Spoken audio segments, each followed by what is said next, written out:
ايه يا دكتور يا عسل، انت يا باشمهندس يا قمر، بالراحه شويه، السنه لسه طويله. السلام عليكم ورحمه الله وبركاته. ازيكم يا حبايبنا، عاملين ايه الاخبار؟ نورتوا الثانويه الازهريه والله. دعواتكم بس كده اولا لاخواتكم، ربنا ينصرهم يا رب ويقويهم ويعينهم ويرحم تقصيرنا في حقهم يعني. رقم اتنين، ادعي لاخواتك اللي لسه مخلصين ومستنيين نتيجتهم، ربنا يوفقهم عشان هم كمان يدعوا لك الايام دول. تمام. انا مين؟ انا دكتور ابراهيم احمد محمد ابو المعاطي، في طب، طالب في طب الازهر. تمام كده، ان شاء الله هكون معاك من اول ما بدات السنه لحد اخر يوم في الامتحانات. بقول لك تعمل ايه اللي انت عايزه، اللي انا طالبه منك ايه. رقم واحد، تنزل تعمل لايك. رقم اتنين، سبسكرايب للقناه. تمام كده، تمام. نبدا كده بقى بالاسئله اللي بتدور في دماغك. انا ناجح من اولى وثانيه بالعافيه. انا ناجح في تانية جايب 50%. انا اولى جايب فيها ملحق. انا تانية شايل ماده ولسه امتحانها في الصيف. هل ده ليه علاقه بثالثه ثانوي؟ اقسم بالله العظيم، اقسم بالله العظيم كمان مره ما لهاش علاقه بثالثه ثانوي. ثالثه ثانوي هي سنه منفصله عن السنين اللي فاتت كلها. انت نتيجتك بتحاسب على ثالثه ثانوي فقط، مش على اولى ثانيه عملت فيها ايه ولا حصلت فيها ايه خالص. ابسولوتلي زي ما بيقولوها يعني. تمام. فلا، انت نتيجتك يا حبيبي في ثالثه ثانوي متوقفه على هذه السنه فقط، من شهر 8 لحد اخر يوم في امتحانك. تمام. طب ازاي تبدا السنه الامتياز بقى؟ ده اللي احنا هنقوله في الفيديو ده. رقم واحد، ما تسمعش لحد. يعني ايه ما تسمعش لحد يا دكتور؟ محدش يقول لك الثانويه دي صعبه، يا عم دي سنه كئيبه، سنه كبيسه، الحمد لله احنا خلصنا. لا، هي سنه زي اي سنه عادي خالص جدا. بس بمجرد ما حضرتك ترجع من درس وتقرر بس انك تراكم الدرس ده لبكره، السلام عليكم. وعليكم السلام، اهلا وسهلا كده حضرتك. دخلت معانا في بوابه الثانويه اللي هي التراكم. اتفضل حبيبي، خش مع زمايلي، اتفضل والله يا اخي في مكان كتير جوه والله، اتفضل. من هنا من اللحظه دي اهلا وسهلا بيك، انت مع المراكمين ان شاء الله. طب هو خلاص يعني طالما انا ركمت كده خلاص انا؟ لا، عادي جدا ولا اي حاجه. كلمه عادي جدا دي اللي بتخليك تراكم. فانا عايزك في اول السنه ممنوع التراكمات. تمام كده، ممنوع التراكمات. لو مش هتنام بس اللي خدته في اليوم يخلص. مفيش اي حاجه من محتوى السبت مثلا هيدانه المحتوى الحد، مفيش، على رقبتك لو ده يحصل. تمام. ننتقل للنقطه الثانيه. هو ايه اللي مدخلك السنه دي؟ ايه اللي مدخلك ثانوي اساسي؟ حط هدف واضح وصريح، ويكون يعني هدف واضح كده. انا داخل السنه عشانه، انا ماشي كده، لا همشي كده ولا همشي، انا داخل كده ليه؟ عشان في الاخر هنا كده الهدف اللي انا هوصل له واللي هيفرح ابويا وامي. ايا كان هدفك، بس طالما هو هدف حلو هو ده اللي هيحركك. دايما كل ان شاء الله يعني افتكر الكلمه دي من اول السنه. لما تروح ان شاء الله شهر 11 و12 و1 و2، دايما افتكر انت بدات السنه ليه. دايما افتكر الحماس اللي انت كنت فيه في اول السنه ده، هو ده اللي هيحركك بعدين. دايما افتكر انا ليه دخلت السنه، انا بعمل كل ده ليه، كل الصرف اللي انا صرفته ده، كل الشعططه اللي انا شعططتها دي ليه؟ الجري بين الدروس وقاعده طول المذاكره دي بعملها ليه؟ عشان في هدف. طولنا شويه في النقطه دي بس هو ده الدافع. رقم 3، اوعى تراكم. لان حضرتك بمجرد ما ركبت، اتفضل معانا مع المراكمين، اتفضل معانا يا فندم مع المراكمين. يجي لك شامل، عندي شامل، بالعكس ابني ربطني وجعاني، عندي شامل مش قادر. ليه يا بابا؟ عشان انت راكمت، عشان انت ايه؟ راكمت. طب تخيل كده نفسك مش مراكم، بتاخد اول باول، بتحل واجبك بانتظام، بتعلم على الاسئله المهمه وبتذاكرها. انت عندك شامل. ايه يعني يا مستر عندي شامل؟ ولا حاجه، انا جاهز يا مستر. بس طبعا مش انت بقول كده، انا جاهز، انا مستعد، عكس كل زمايلي. ايه ده؟ سيبني بالله، كان عندي شامل عربي وشامل ده والكلام ده كله. ليه؟ راكم، هو راكم، انت ما راكمتش. تمام. فاوعى تراكم. رقم 4، لو عايز تضيع السنه من ايدك ما تظبطش مواعيد دروسك. انزل الصبح وانزل تاني بالليل وانزل كل يوم، وبين كل نزله ونزله ساعتين، ضيع الاوقات البينيه، الكلام اللي انت عارفه. طب اعمل ايه يا باشا؟ ظبط مواعيد دروسك. انت كثانويه ازهريه والله عندك تاخد 6 دروس، ظبطهم يا اما في 3 ايام يا اما كل يوم درس، يا اما والدرس ده يا اما الصبح يا اما بالليل.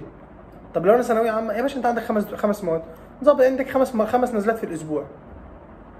ظبط بقى كل يوم نزله، كل يوم بنزل مرتين بس، بنزل 3 مرات، لازم تظبط مواعيد نزولك، لازم. تمام. طب بعد كده اعمل ايه؟ والله ده انا قعدت مع ابن خالتي وقال لي ده المدرس الفلاني حلو، ده المدرس الفلاني وحش، اوعى تروح عند المدرس ده يا ابني، ده المدرس ده جامد وطب. حبيبي، هل طريقه فهمنا زي بعض؟ هل انت بتفهم زي ما انا بفهم؟ نتكلم براحه كده، هل المعلومه بتوصل لي زي ما بتوصل لك، ولا احنا مختلفين عن بعض؟ مختلفين عن بعض، صح ولا لا؟ يبقى اكيد طريقه فهمنا مختلفه. انا ما باخدش بكلام حد يا اسطى، انا باخد باللي افهم منه، حتى ولو المدرس ده ما كانش معروف. عشان رحت عند المدرس، الناس اللي كانوا معايا قبل كده كانوا جايبين نتائج حلوه، بفهم منه، بحل، خلاص كمل يا باشا. حتى لو كنت لوحدك، مش لازم انت وربطة صحابك تروح عند نفس المدرس، مش لازم. انا يا باشا امشي تبع دماغ، انا بفهم، ما بفهمش، غير يا باشا، اقعد اول شهر كده غير عادي، جرب المدرس الفلاني والمدرس الفلاني والمدرس الفلاني والمدرس الفلاني. خلاص سمعت كله. انا مين اكتر واحد فهمت منه؟ مين اكتر واحد كنت منجذب ليه في الحصه؟ مين اكتر واحد انا كنت مندمج معاه في الحصه وبتجاوب معاه؟ مين اكتر واحد انا كنت مرتاح له نفسيا كده؟ تمام. نيجي للنقطه السادسه، ودي لو انت ثانويه ازهريه، اوعى ثم اوعى تهمل الشرع والعربي يا صديقي الازهري، اوعى تمام. يعني ايه يا دكتور؟ يعني اوعى تهمل الشرع والعربي، لان احنا بنتكلم ببساطه ان العربي عليه 160 درجه، وان الشرعي والقران عليهم 210 درجه. فانت متخيل ان انت بتتكلم في 370 درجه من 650 يا مؤمن؟ انت متخيل اللي انت بتقوله؟ ان ودي درجات في الجيب حرفيا. انت ليه تضيعها حضرتك؟ لا عشان انا واثق من امكانياتي وانا بحفظ بسرعه فسايبهم لاخر السنه. انت بتوهم نفسك يا باشا. ادب ونصوص ايه اللي يتلم في اخر السنه؟ فقه ايه اللي يتلم في اخر السنه؟ حديث ايه باهم ما يرسل اللي يتلم في اخر السنه؟ انت بتوهم نفسك. لا بص يا دكتور، انا ان شاء الله يعني انا هركز طول السنه في الثقافي، واجي من الترم الثاني هركز في ايه؟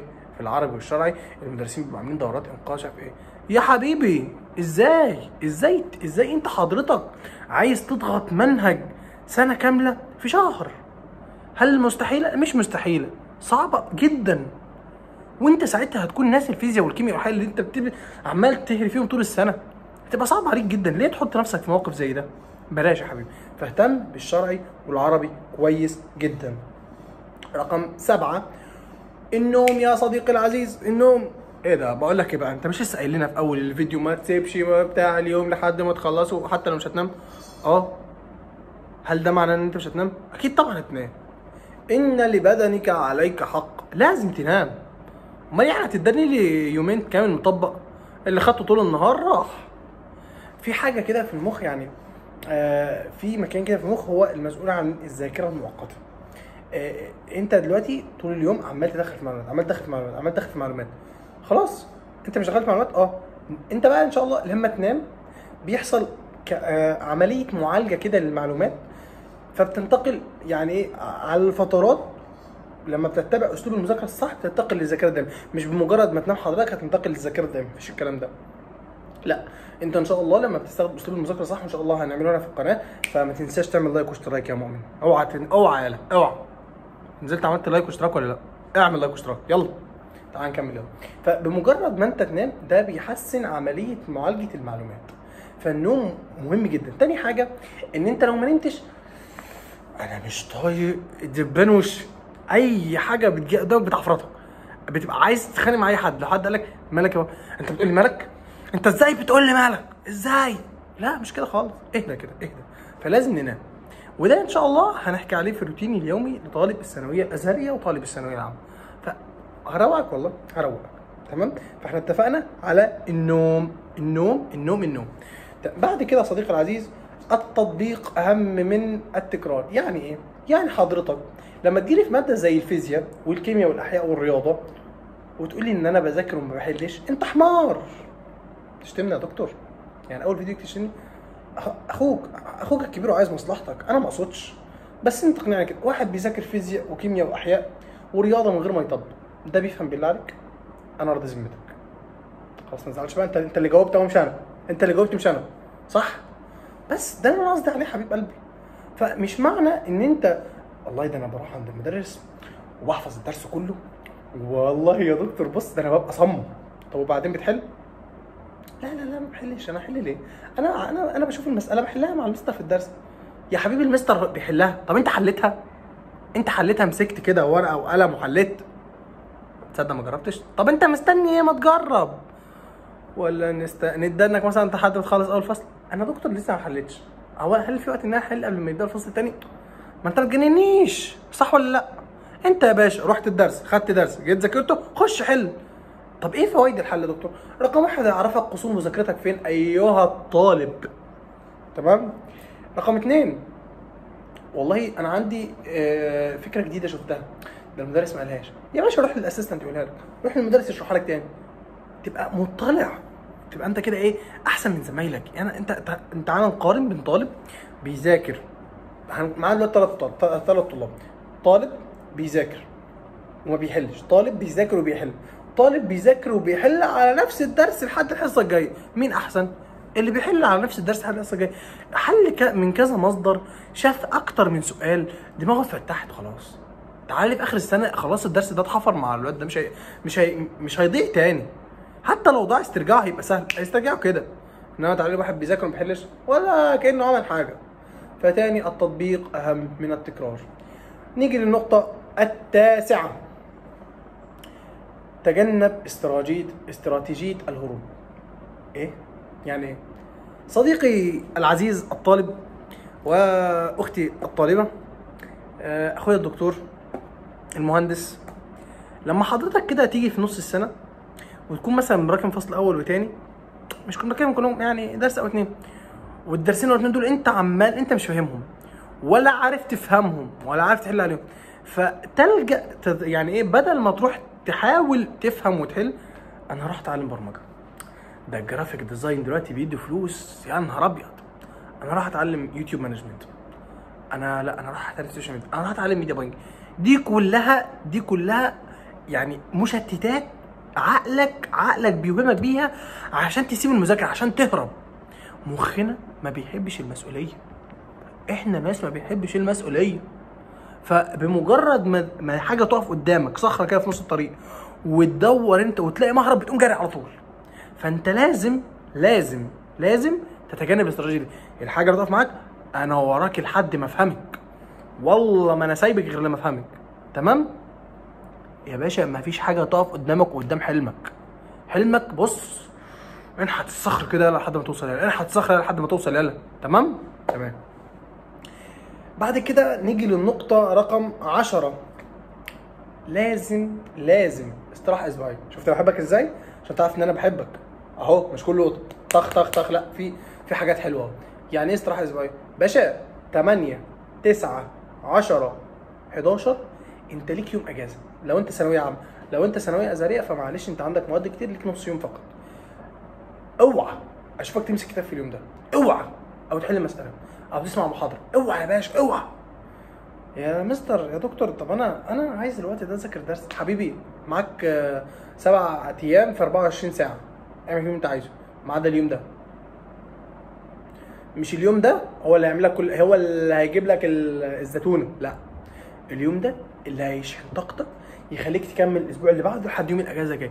ده بتبقى اللي هو الجايزه بتاعتك، ان انت واحد بتذاكر طول الاسبوع واليوم ده هو الجايزه بتاعتك. انت بتذاكر وبتشتغل طول الاسبوع عشان توصل لليوم ده، عشان ترتاح، والله تخرج شويه، تقعد مع ابوك وامك شويه، تلعب شويه، تروح بلاي ستيشن، عايز تخرج تعمل اللي انت عايزه، عايز تنام عشان عارف ان انت حبيبي هيبقى عنده دروس من الساعه 7 الصبح قايم بعماصه. انا فاهمك، فبقول لك خد يوم اجازه. تمام. انا عن نفسي كان عندي معروفه مقدسه عندي سهره الخميس، مسلسل قيامة عثمان لازم. مفيش حد يعني كان ابويا وامي ما بيكلمونيش، هم عارفين ان انا بشتغل طول الاسبوع عشان الساعتين دول، هي حلقه تيجي في الاسبوع ساعتين. تمام. ولو حد متابع عثمان انزل تحت اكتب في الكومنتات حبيبي، يلا حبيبي. تمام. ولا بقى لو انت متابع ارطغرل فانت كده من العشاق يا ولا، انت من العشاق. تمام. فلازم حبيبي تاخد استراحه. يا حبيبي هو الموظف مش بيديله اجازه وبتبقى مدفوعه الاجر؟ لازم يا حبيبي الاجازه هي جزء من الشغل. الاجازه ايه؟ جزء من الشغل. تمام. رقم 11، دكتور انا الصراحه مفكرك كنت كائن دحيح يعني. مفيش حد بيوصل لطب بالسهل اكيد، بس انت اكيد كنت دحيح كده وما بتقومش على الكتاب. انا كنت يعني أنا الحمد لله كنت بذاكر. بس هل معنى ان انا بذاكر ان انا ما كنتش براكم؟ لا، راكبت عادي. هل معنى ان انا كنت بذاكر ان انا سوبر هيرو دايما ساعه ما يعرف؟ اقسم بالله خالص خالص. بس انا كنت بذاكر في تحصيل، مفيش تحصيل، انا بذاكر. فهمت ما فهمتش، انا بذاكر لحد ما الجلسه الفتره بتاعتي تخلص وخلاص كده عملت عليها في اليوم ده. بس ما بقولش بقى انا مش فاهم فاقوم سايب المذاكره، لا مفيش الكلام ده يا باشا. انت بتذاكر كل يوم، فاهم الحمد لله، مش فاهم قدامك كده لحد ما تفهم، قدامك ورا الحاجه لحد ما تفهمها ولحد ما تفرمها. طب دايما لازم تعرف ان انت طول ما انت في ثانويه عامه فالمنحنى بتاعك هيبقى كده، شويه فوق شويه تحت، شويه فوق وشويه تحت، شويه فوق وشويه تحت. ده الطبيعي حبيبي. مفيش حد دايما سهمه فوق، مفيش حد دايما سهمه تحت. الطبيعي ان انت تبقى متدرج، دي الاستمراريه. شفت كده ان شاء الله لما توصل في الدنيا هو استمرار كده بيبني خط كده، تمام؟ فانت شويه طالع وشويه نازل، شويه طالع وشويه نازل، شويه طالع وشويه نازل. تمام حبيب قلبي؟ تمام. رقم 12، وهي ان البيئه اهم حاجه حواليك. يعني ايه؟ يعني حضرتك ما تجيش تقول لي ان انا هذاكر لوحدي، كويس جدا، بس هذاكر في اوضه مكركبه. ان هتذاكر ازاي؟ انا هذاكر لوحدي بس هذاكر مع اصحابي هما بيتفرجوا على فيلم. انا هذاكر لوحدي وجنبي تليفون. هذاكر لوحدي وجنبي بلاي ستيشن. هذاكر لوحدي وي وي وي وي وبص وجنبي كتب بحب اقراها. ازاي؟ ما ينفعش. انا هذاكر في مكان ما بنقعد نتفرج على التلفزيون. هذاكر على ترابيزه السفره بتاعت الاكل. ما ينفعش يا اسطى. لازم تبقى في ترابيزه كده مخصصه فقط للدراسه. البيئه مهمه. انت دخلت تذاكر، ارمي التليفون، ارمي اللاب، ارمي كل حاجه، ارمي اي حاجه ممكن الناس توصل لك بيها.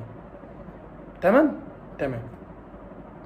رقم 13، الثانويه محتاجه نفس طويل جدا جدا جدا. يعني ايه؟ يعني بمعنى احنا عند الثانويه كام شهر؟ 8 و9 و10 11 12 1 2 3 4 5 6 7 8. عندنا 4 ارباع. بمعنى ايه 4 ارباع؟ معنى ان مجهودك في 8 و9 و10 مش نفس مجهودك في 11 و12 و1، مش نفس مجهودك في 2 و3 و4 ولا ايام المراجعات النهائيه. مستحيل، ما ينفعش. كل مرحله وليها الطاقه بتاعتها. انا بادئ باول سنه، ببدا سلانسي كده، اما النار تولع. النار لما يعني بص، عشان تعمل نار كبيره تدينا كل شويه ايه؟ عود خشب، لا ده كيس بلاستيك، عود عود عود، لا كيس بلاستيك، مش عارف ايه. طب شويه بقى النار لما تكبر شويه، لو اديتها حطبايه كبيره هتاخدها عادي. شويه شويه شويه لو اديتها جذع شجره هتاخد. شويه شويه بقى اللي هي مرحله الحريقه بقى، ان انت اللي بيجي قدامك يا باشا في مراجعات النهائيه ده بتفرمه. فعشان تنتقل من طالب لسه جاي في اجازه في ثانيه ثانوي لتمشي طول السنه بنفس معدل دراستك لحد ما توصل للمراجعات النهائيه، لازم تبقى بادئ براحه. ابدا براحه، ممنوع تراكم. انا بروح الدرس باجي اذاكر والعب تاني، اروح الدرس اجي اذاكر والعب، بس تفضل كده 8 اول 8 و9 10. ليه اول 8 و9 10؟ بتكون لسه مثلا خلصت ايه؟ فصل فصلين، لسه ما غوطتش. اللي هو انت لسه فاكر خدت ايه. لو انت بتذاكر اول باول وكل ما بتيجي تذاكر حاجه بتجيبها من الاول تاني، هتكون المنهج كله فاكره اصلا. لسه ما وصلتش ل 11 و12 اللي انت غوطت، فمحتاج تاخد جديد مع قديم وجديد مع قديم وجديد مع قديم لحد ما توصل. فاهمني؟ فلكل مده المجهود بتاعها. اهم حاجه هي الجايه دي. رقم 14، وهي يا صديقي الصحاب. امشيها لوحدك احسن ما تمشي مع واحد نتن. امشي السنه دي لوحدك احسن ما تمشي مع واحد ما بيحبكش، واحد مش طايقك، واحد بيتخابس عليك. اقول لك امشيها لوحدك، فرداني كده، وبتروح وتيجي لوحدك وما معكش صحاب، احسن من انك تمشي مع واحد مش سالك، مش نظيف، خبيث، بيحبطك. هو بيحبطك عشان يسبق، عشان هو انسان مريض. هو متخيل ان هو لما يحبطك انت هتاخد من مجموعه، ما يعرفش ان كل ده مكتوب. فاحنا بنبعد عن الناس اللي مش سالكه، الناس اللي مش نظيفه دي احنا مش عايزينها، يغوروا. تمام؟ احنا عايزين ناس نضاف، ناس يشجعونا. ما لقيتش، امشيها لوحدك، امشيها. انا كنت ماشيها لوحدي، ما معيش غير واحد، احمد عبد العزيز، ده مهندس، وواحد تاني يعني الحمد لله حصل بينا بعض المشاكل من غير ذكر اسماء. انا كان صاحبي اللي هو بنروح ونيجي مع بعض احمد عبد العزيز بس. ربنا احمد لو بتشوف الفيديو ده انا بحبك يا اسطى، بحبك حبيب قلبي احمد. تمام. هو كان صاحبي، كنا بنروح مع بعض ونذاكر مع بعض ونطلب كتب مع بعض. التاني يعني مش اللي انا حاسس معاه مشاكل، لا التاني اللي كان انا بقول لك انا كان ليا 2 أو 3. الاول هو احمد عبد العزيز، والتاني كان عمرو سيد، وانا في النص. احنا ال3 كنا بنطلب كتب مع بعض ونشترك مع بعض ونعمل كل حاجه مع بعض. ليه؟ كنا ناس سالكه، ناس كده نظيفه من جوه، بنحب الخير لبعض. مش معنى كده ان بقيت زمايلي كانوا بيكونوا، لا، بس زي ما تكون زي ما تقول ايه، كل الناس بتبقى ساكنه في مكان كده فبيروحوا يجوا مع بعض. انا اقسم بالله انا دفعتي ديت دفعه قمر والله العظيم، انا دفعتي دفعه قمر والله العظيم، ربنا يحفظهم فيهم يا رب. وعشان كده بقول لك يعني انا اقول لك دلوقتي احنا كلنا كل واحد فينا راح لحاله وراح لكليته، فين وفين لما بنقعد على بعض، فين وفين بدنا نسال على بعض، وده تقصير على فكره مننا.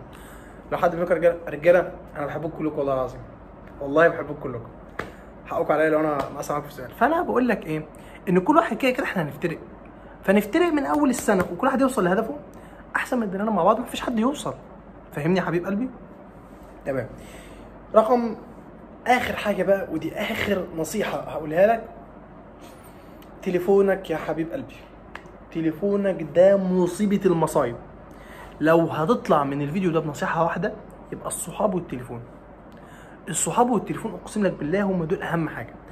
تمسح لي يا باشا كل السوشيال ميديا، ماسنجر، فيس، اي حاجه فيها ريلز تعمل سكرول، اي حاجه فيها سكرول امسح.